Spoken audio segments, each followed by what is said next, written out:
તમને નકરું કૂસો દેખાય છે ને, અને આમાં તમને હું પાણી દેખાડું. હાથ નાખો એટલે પાણી આવશે. જુઓ મિત્રો, અંતર મંતર જાદુ મંતર, હાથ નાખો એટલે આવી જાય પાણી. જુઓ મિત્રો, કૂસા હેઠે પાણી આવી ગયું. જોયું ને? જો જો જાદુ મંતર કરે ને પાણી આવે એવું નહોતું, પણ જો ધાણાનો કૂસો છે ને એના નીચેથી પાણી જાય અને જાજો હોય અહીંયા ઉપર કૂસો ન કરો રે.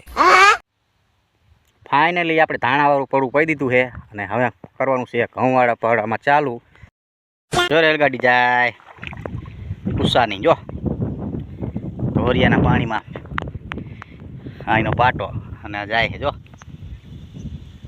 હોઈંગ હોઈંગ હોઈંગ હોઈંગ. બંધ કરો હાથ જોડ. જો મિત્રો, આપણે ઘઉંવાળું હરગાઈ દીધું છે અને એમાં પાવાનું ચાલુ છે.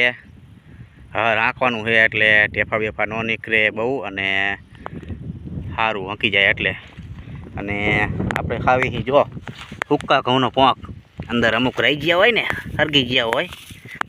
જો હુક્કા ઘઉંનો પોંક કાઢવાનો છે અને પછી ખાવાનો છે.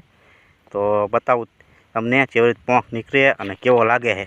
તો બ્લોગમાં જોતા રહેજો. જો મિત્રો, હુક્કા ઘઉંનો પોંક કંઈક આવો છે અને ખાવાની બહુ મજા આવે. कौन है ये लोग? कहां से आते हैं? ફાઇનલી બપોર સડી ગયા છે અને થઈ ગયો છે ખાવાનો ટાઈમ. તો મિત્રો જો ડુંગળી છે, મગનું શાક છે, રોટલી છે, વેફર છે અને પાપડી ગાંઠિયા છે. તો હાલો મિત્રો, ખાઈ નાખી. नहीं